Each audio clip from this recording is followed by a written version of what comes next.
Okay, there is an update. If you have not noticed, July 2nd, available now on Tidradio site for their software. And we've been running for a while, no issues. And if you're like me, you probably don't care to use Windows to do your programming, things of that sort, though we have an option to do so, and we have in the past. In fact, I found it to be more accurate and reliable than using OD Master.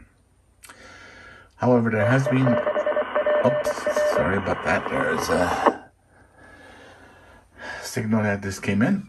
I'm a ham radio operator, so that's why it was running.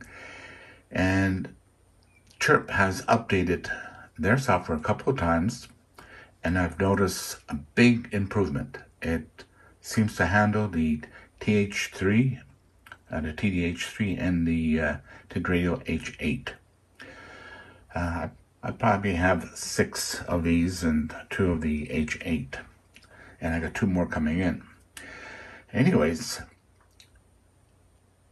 it's good to know that they can do the programming on Chirp, and I believe on the H3 there was only one setting that I may have had to change. It was setting number 18. I'll show that later. I think it's something to do with dual watch, if I remember. Setting 18. Other than that, great. On the H8, I didn't even have to do that change. It kept it. So some of the problems that I experienced with Chirp 6 months ago, it's gone with this update. So go ahead, update the firmware. I have a video showing how to do it. You'll need to use Windows setup to do it, unfortunately, for firmware. And after that, if you are a Mac user, feel free to use Chirp. It seems to work excellent. And I'll give you a quick show how it's done. Just quickly show. Yeah, that's the settings 18, FMDW. For some reason it's off. And I noticed on this update, the previous one, the one I use, it didn't have the FM stopped or forbid, as they put it. So just check that. And this is basically the cable we plug in here. OD Master, using the other browser, you can do it through Bluetooth, but unfortunately Chirp doesn't support Bluetooth yet. So, and so I thought I'd mention that. Okay, there's one more thing I should show you. Okay, this is the version number 240702. Now, there is another setting that I've noticed can be a problem when it comes to accessing repeaters with tones. Oops, that is timed out. Sorry about that. Let's go. I think it's 47. Yes. Deck code off. If you have that on, it stops you from entering tones when you're making an edit there on one of the repeaters. So if you find that you can't seem to connect to a repeater that you have before, that's the cause. So you need to turn that off. Chirp doesn't affect this at all. It's just a setting I may have turned on at one time. Just a small thing, but it can be a nuisance if you're not aware of it. Looks like another new version just came out. Let's go take a look. Be sure to quit Chirp before installing.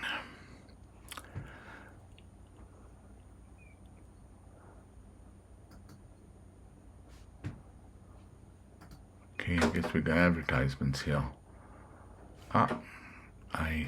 Very intrusive they are. I'm not too happy with them.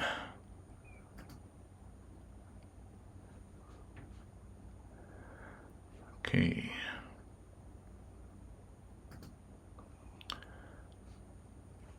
Mac OS. Let's do that. Double clicked. Okay, sorry about that. Let's quit out of here. And we shall quit this one.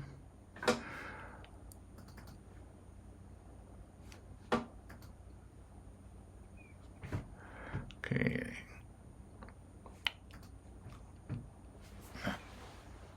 I have one H3, which I'm just going to plug in, set it up, see how well it handles it.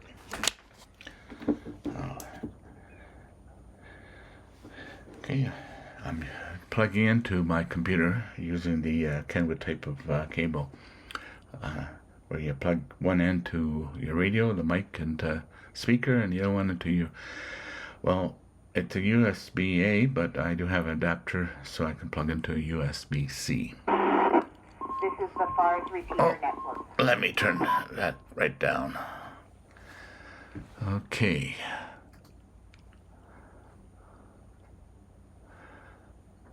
First of all, let's open up a repeater book.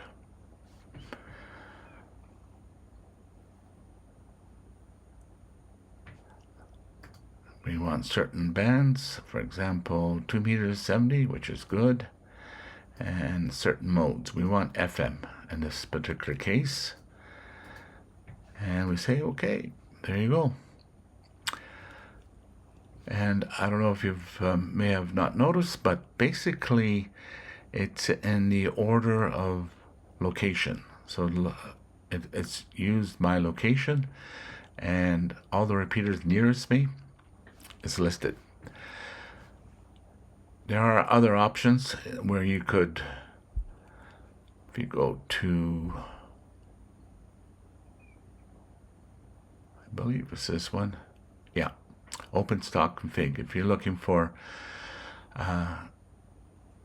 certain areas of the world, like the Murs, Marine Channel, things of that sort, FR, you can get a list there. So it depends on your needs. Okay, now let's see if it recognizes my radio. Okay, last time we used was at TH8, but this time would be TDH3. Okay, looks good. There we go.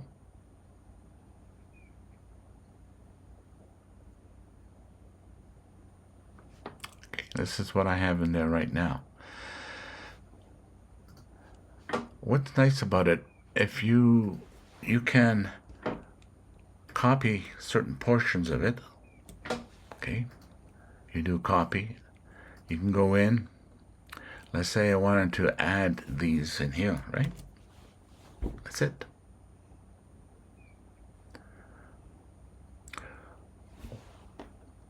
Or if you want to even, let's say you want to delete even certain ones. Let's say I want to delete these.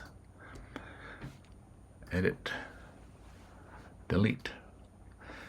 So you can move things around. In fact, what you can do is also upload it a second time.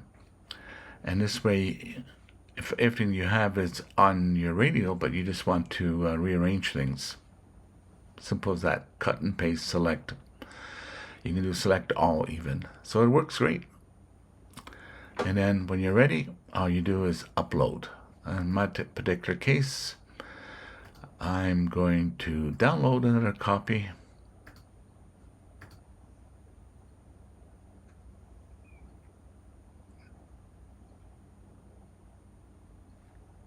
There you go.